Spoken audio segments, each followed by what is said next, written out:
after getting into spirits, and I thought, where else do you learn about flavor? So you look at everything, tea, food, aroma, perfume, and the more I've learned, the more everything else in life seems to get tastier. So I'm kind of happy it happened because it's made everything else, food-wise and flavor-wise, in my life better.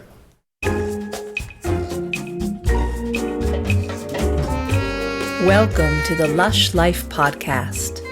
I'm your drinking companion, Susan Schwartz, and I bring you the how-to guide for living life one cocktail at a time. Thanks to my mother's love of martinis, the first words I spoke were shaken, not stirred, and I've been obsessed by cocktails ever since. Together, we'll learn from bartenders, brand ambassadors, distillers, and others why certain drinks are popular in certain cultures, how to make the perfect old-fashioned, when to shake and when to stir, and so much more. Hear that sound? It's time to cozy up to the bar and let the fun begin. Are you getting used to the new name? Best Sips woke up a few weeks ago with a new name, the Lush Life podcast, to go hand in hand with its new website, A Lush Life Manual, the how-to guide for living life one cocktail at a time. Today we wake up in East London to discover how a former archaeologist found his way to being brand ambassador for the East London Liquor Company. Our guest, Mikey Pendergast, threw down his shovel and picked up his glass and has never looked back. Now, why don't we start with archaeology? Okay. Because you have two family members who are archaeologists, right? Both my parents, yeah. Where do you want to start with archaeology? You studied it at university, right? Yeah, studied it. I wrote a very, very lengthy and boring dissertation about ceramics in Mesoamerica. And I actually grew up on dig sites. Pretty much since I was 6 months old, actually. All over the world? Belize, so in Central America, which at one point was British Honduras. But both my parents, my mom was the archaeological commissioner for Belize, and then my dad was doing two huge digs, one at Altunha, where he actually discovered the jade head, which is on Belizean money now. And then they both worked on a site called Lamanai, which is where I spent most of my time growing up. But originally Canadian, yep. Right? Born in Canada, and I would spend like half a year in Belize, half a year in Canada, which was kind of awesome because I got to leave school early and then come back late almost every year, which was like a dream come true as a child. And did you speak Spanish? No, it was my first language, but my parents just didn't keep it up. So I understand it if I hear it, but strangely, I don't really know how to put together a sentence in it. But I got a few friends who speak Spanish, and I do understand most of what they say. So was it expected for you to be an archaeologist? No, actually, they both tried to talk me out of it. To be honest, it used to be you'd get a big grant, you'd go to a country, and you'd do like a several-year dig and get involved in the economy and the town or village or city, wherever you were. But it changed a lot during the time that I grew up with it. And these days, there's a lot more sort of what I call like micro digs. So you get a 1-year grant and go somewhere. And I think that both my parents knew that I really enjoyed the digging aspect a lot more than the writing aspect. Although I enjoy writing, academic writing can be very boring. So they both tried to talk me out of it, actually. My mom wanted me to be either an artist or something creative, and my dad said, whatever you do is fine, just as long as you enjoy it. But don't do archaeology. So you were a rebel to begin with. Yeah, so of course I didn't listen to anything they said and went into archaeology anyway. But, did you start bartending when you were in university? No, I used to work in a cinema because I spent all my money on going to movies. So to stop spending my money on movies, I just worked in one. I didn't start working in bars until I walked out of finished my archaeology degree, and then I needed money badly, so I walked into a pub and asked for a job, and then they said yes, and I haven't actually left the industry since. Was there ever a time when you thought, oh, I'm going to go back to archaeology? Or twice, you walked into the... Twice. Okay. I tried to escape twice, like in a really mobster, they keep giving me one more job, like 2 days away from retirement. I tried once. After getting into cocktails, I worked in this place, which I thought was amazing. Looking back, I now realize was a completely trashy, high-venue cocktail bar. Wait, and what city, where were we talking? This is London. It was on Shoreditch High Street. It was called The Last Days of Decadence. It was a weird place. It used to have, like, completely like swing dancing. Everyone would come dressed to the nines, like flappers and gangster mobster guys upstairs, and then the basement would be a burlesque show, but then it would swap and it would be a drum and bass night. So you literally have like weird, everyone swing dancing upstairs and then everyone basically headbanging downstairs. But they did cocktails, and I thought that was amazing. But when that closed down, I thought about going back, but a friend of mine just asked me to come help him work in a bar in, where was I? That was in Clapham, where I met this guy Murray, who then asked me after that I was going to leave again and maybe go into programming. I don't know why. And he's like, "Oh, just help me open one more place." But that's not archaeology. No, yeah. Programming. No, the first time was archaeology. Okay. I'm going to go back and do digs. And I thought, okay, I'll do one more season of like helping out, and then next dig session I'll go back to archaeology, but it just never happened. But no, wait. Okay, we have to back up a little bit before the last days of decadence. So you were in Canada studying. No, here. I came here when I was 15. Oh, so I've been okay. here since 2000. I did the last, I think it's GCSEs and A-levels. Would your parents come as well? Yeah. All right, so yeah, you all moved to London. Yeah. So yeah, I did the, right, what I would that call makes the sense. last part of high school here, and then university here. So all my drinking culture and drinking experience and making drinking experiences is in London. Although I sound like this. I've actually been here for a while. So you walked into the pub and you said, "I need a job." Yep. And were you just bitten by the bug right then? No, I worked for what I would call a very mansplainy South African who was a complete asshole. And He mansplained to a man? Just everything. I think you can mansplain to anybody. If you just assume whoever you're talking to doesn't know what they're saying, which when you work in a pub is weird, you can be a real dick if you try. For him and his incredibly frosty Russian girlfriend, and I hated it. But my parents both have great work ethics, and they were like, you just started, like, stick it out, see how it goes. And that's actually quite a long, kind of interesting story, which if I ever do write a book, I will write about. But very long story short, he left.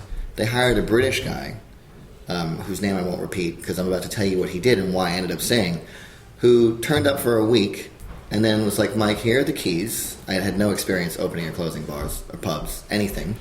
So here are the keys. I'm going out for a party tonight, and it's a really important thing. I just want you to close and open up for me. Won't be a thing. He didn't come back for like a month. And in that time, I was like, well, I have to keep this business going. I don't want this to close down. So he literally didn't come back. He showed up, gave me keys, and didn't explain anything. Keys to the safe and the door, and went out and purportedly snorted his way through West London for what ended up being several months. He would come back periodically to steal from the safe, which I only discovered when I left. But when that happened, I ended up having to hire people, and I thought, well, I'm just going to hire my friends because they're going to help me out, and I did. And so it ended up being me and about 7 friends. Was he the owner? No, it was a chain pub. Okay. I probably shouldn't tell you who. No, that's all that stuff had happened. But I didn't know. I was still naive, and I assumed they're Republicans, and he probably owns it and has some stake in it, so I should keep it going. But ended up hiring my friends. We had a great time, and it was actually because of the locals who were there that we thought this is kind of fun. And then there was a cocktail bar up the road called Harlem, which is a complete dive bar, but loads of fun. And we ended up going there after work, and that's kind of where we started to fall in love with the cocktail culture. And because the industry culture in the pub was so much fun, and then the cocktail culture was like this extra step to it, that's kind of when me and my friend Yi started getting the bug to like, oh, maybe this is something to pursue rather than just like filling time between me not having money as a student and then potentially having money. I haven't reached that part yet. The having money thing is still eluding me somehow, but I think you're doing okay so far. Now, so you are at Harlem. You're at the pub, and you've decided this is for you. So, how did you even know where to go about your next, the next step? Kind of serendipitous, actually. One of my friends, his name was Alex, who worked in Harlem, went to work in a place in Central. It was like really banker heavy. The kind of place you see in movies where they have the stereotypical banker who's like a completely dismissive jerk. It was that place. But the working there was fun. But I had gone to work on a film in Mongolia for a month with a friend. 3 months. Came back like, I kind of want to get back into bartending. You were the best bartender I knew because I can work with you. So he hired me as a barback. And then Yeah, I worked with him for a while. And when he left, I met another guy through him named Tom. And he's the guy who got me into Last Days. And he was like, now if you want to start making drinks, this is the place. So it was kind of like a weird, serendipitous, I don't know what you call it, like leapfrogging from place to place. Which I guess is how it happens for most people, I assume. Yeah, definitely. What part of it did you like the most as you were beginning? As I was beginning, it was the fact that there was a lot of technique. I really like learning new skill sets. In fact, it's my pastime. I recently learned lockpicking, because I was like, I don't know how to do that. Let's pick up a book and figure it out. And it was cool because I never, even in popular culture, you see, like even with Tom Cruise and Cocktail, and even on TV, it always comes off and it's always kind of commercial and cheesy. And then I realized like there are actually people who take alcohol as seriously as people who take food, and I had never even considered that. Like, you see a lot of the nonsense in advertising with the booze industry, which I think is safe to say, because I work for a company that makes booze, and I'm sure half the stuff I say is nonsense, but I don't even realize it.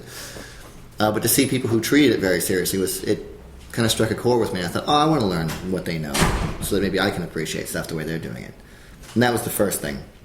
People are the second. I know everyone complains about people, but I've been very fortunate in that I've been lucky enough to work in places where I've met some insanely cool people. Who I'm not just friends with over the bar. I now have several who I would consider to be close friends that I've met just working in bars. So it was first flavor, then people, and now flavor again, because flavor is the most important thing in life, I think, potentially. I guess if the drink doesn't taste good.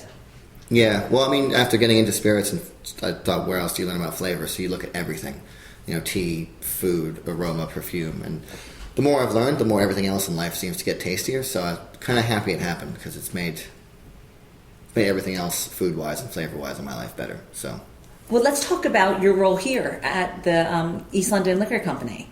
So you worked at all these bars and getting better, learning your skill set. Yeah. And so how did you find yourself here in East London? So I was working in a place in Angel, which myself and my friend, who I mentioned briefly, Yi, had set up to be sort of... it's going to sound cliche now, but back then it was still kind of new. We were doing a lot of pre-batching classics. So they would come in my favorite was the Negroni, because we were some of the first guys to get those triangular Campari bottles. So we would just have an excuse to drink Campari and soda, then refill them with Negronis. But we did a lot of what I would call gimmicky but with integrity, pre-batching, and then everything else was homemade. And a lot of fermentation, which is now catching on today, which I'm quite happy about. So we had fermented lime cordial, different styles of wine, etc. Were you coming up with these ideas yourself? Every single recipe was original. Mostly, if I'm being completely honest, because the guy who owned the restaurant had no idea what we were doing, and he gave us...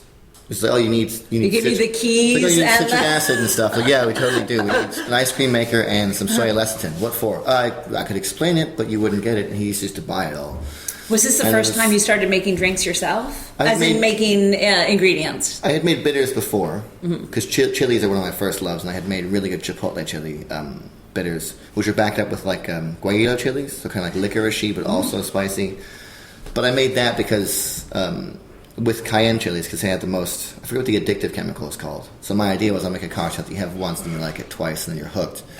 And it ended up kind of working. It was a favorite of a few of my regulars. But from there, I then went to this place where I thought, let's start doing more of that. And that's really where me and Yi just learned how to make pretty much everything. There was a lot of stuff online then, not as much as there is now. But I don't know why. Maybe just because we were working 90-hour weeks. We just didn't bother, so we just would buy stuff and try it and make it. Most of the ferments, if I'm completely honest, were complete accidents. They were just this tastes good and is safe. Great, this is an ingredient now. Let's use this. But yeah, so I was working there, and then a friend of mine recommended me to Alex, who owns this place, because he wanted to basically have that style of bar here. He wanted this to be, because it's a distillery bar, the idea was the gin would be making most of the money, and the bar there to sort of be like a show pony which is a good comparison for me to draw, because there's a horse on our bottle. That was completely accidental. And this is an old glue factory, this is an old right? glue factory. Well done, brain. You just do it inherently. You can't help yourself. It's a gift, flows to me. What can I say? So yeah, they asked me to come here and do that, and so I did. And then... How long ago was that? It was 3 years. And I never wanted to leave the bar, actually. So somewhat begrudgingly, they started to pull me away, be like, go here and sell gin, go here and tell people how gin is made. I'm enjoying it now. I'm now 32, and my knees and back, I can now complain about them with some accuracy and integrity, because they are starting to fall apart. So I'm really happy now doing the ambassador job. But right now I'm kind of like, it's weird because you'll see other companies, and a lot of other companies are like these much bigger machines. And so a brand ambassador is quite generally someone who just goes and talks about the stuff that's produced. Here it's weird. I've helped out with distilling. I help with bottling, although we don't have to anymore. I do trainings. I still work on the bar. I'm actually working the bar this evening to cover us because we're short-staffed. I do consultancy. So if anyone picks us up, because we don't have money to give retros or anything, if anybody needs a menu rewritten or new menus, or they need continual trainings throughout the year, or they want to tweak a concept or make their own syrups and cordials, they can literally just come and ask, and I'll just give out whatever they want. Which was scary at first, but I will say one of the things, if any other bartenders are listening to this, you kind of build up this group of recipes, like these are my secret weapons.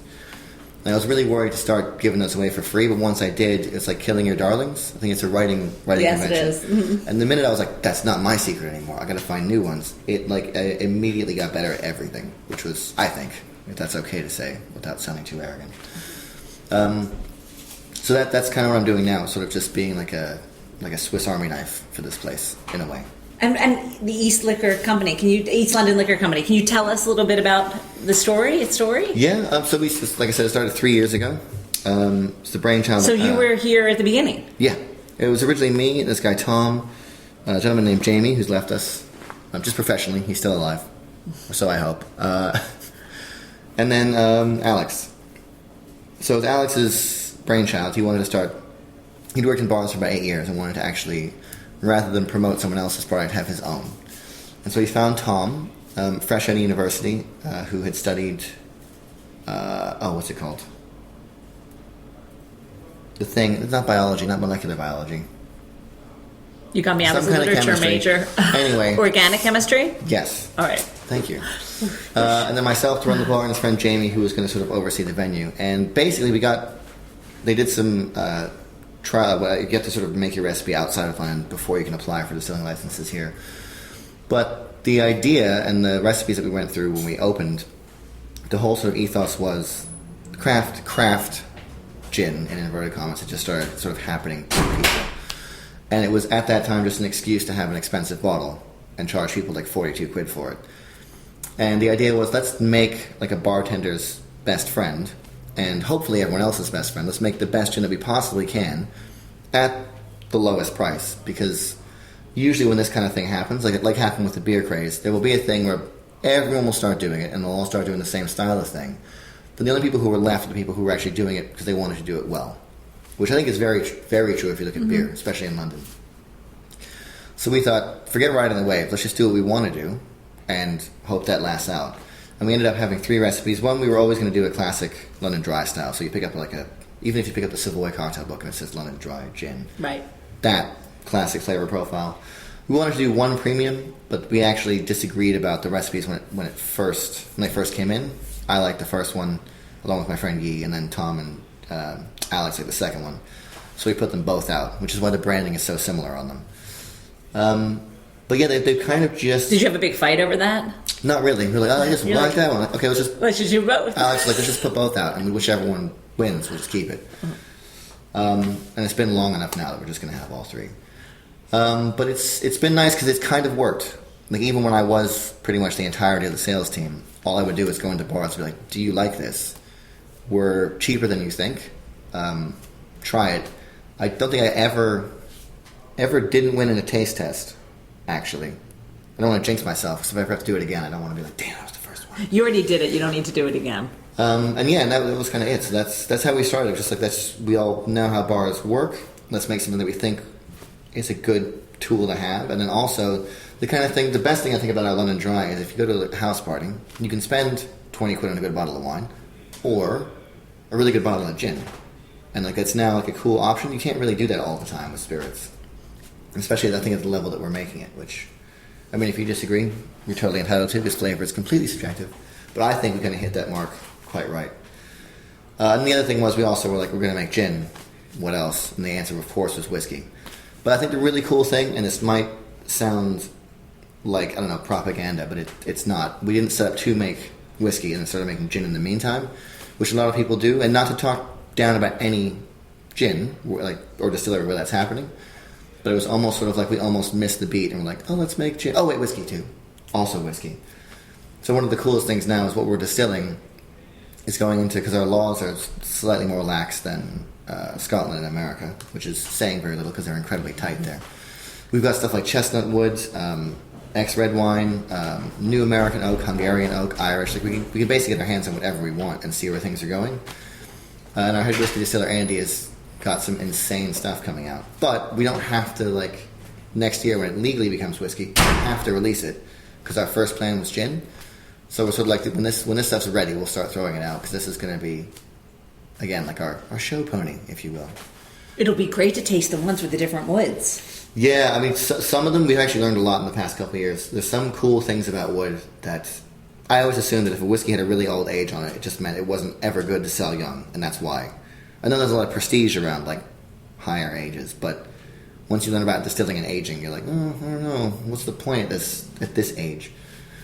But we've been learning that things like chestnut, because all the grappa producers who we bought them from were like, 6 months is what you need. And they're right for grappa. And there's this weird period where it gets like incredibly like, it's like when you bite a popsicle stick too hard and you get that like weird, woody, splintery, like unpleasant flavor. But then once it's in for a few more months after that happens, it goes back down to like coffee. It's really cool, actually.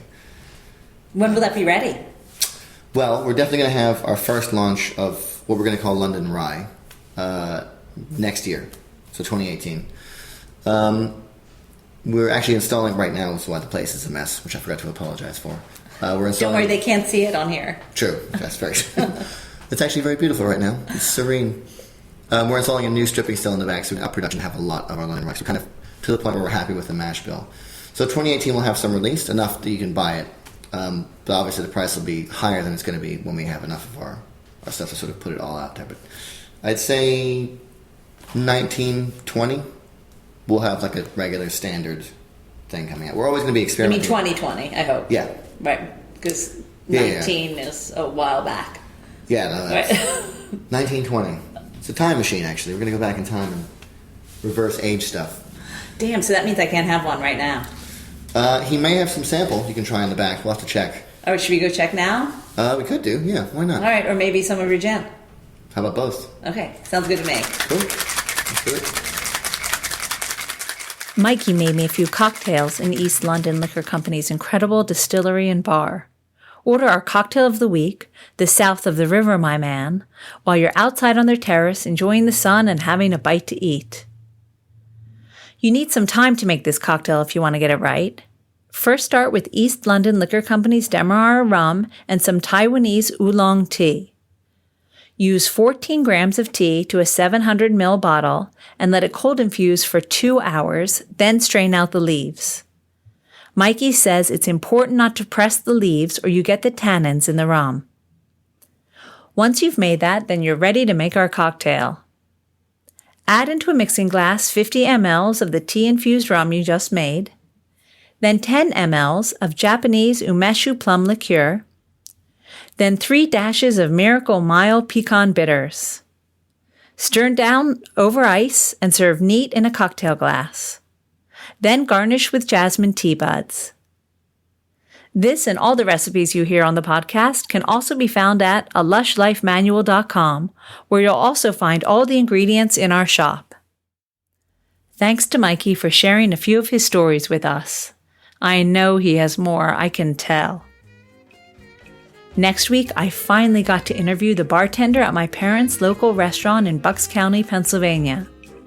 She's not a mixologist in a cutting-edge bar in the middle of the city, but that doesn't mean she doesn't take her job incredibly seriously. Her MO is welcoming her guests, and she succeeds with panache. Until next time, bottoms up. Thanks for listening to the Lush Life podcast, the sister of A Lush Life Manual. For more information and links to everything you heard, plus a bit more, please visit alushlifemanual.com. Always remember the wise words of Oscar Wilde. All things in moderation, including moderation. And always drink responsibly. Okay, I said that last part. Theme music is by Steven Shapiro and used with permission. Lush Life is produced by Terra, and I'm your hostess, Susan Schwartz. I'll see you at the bar.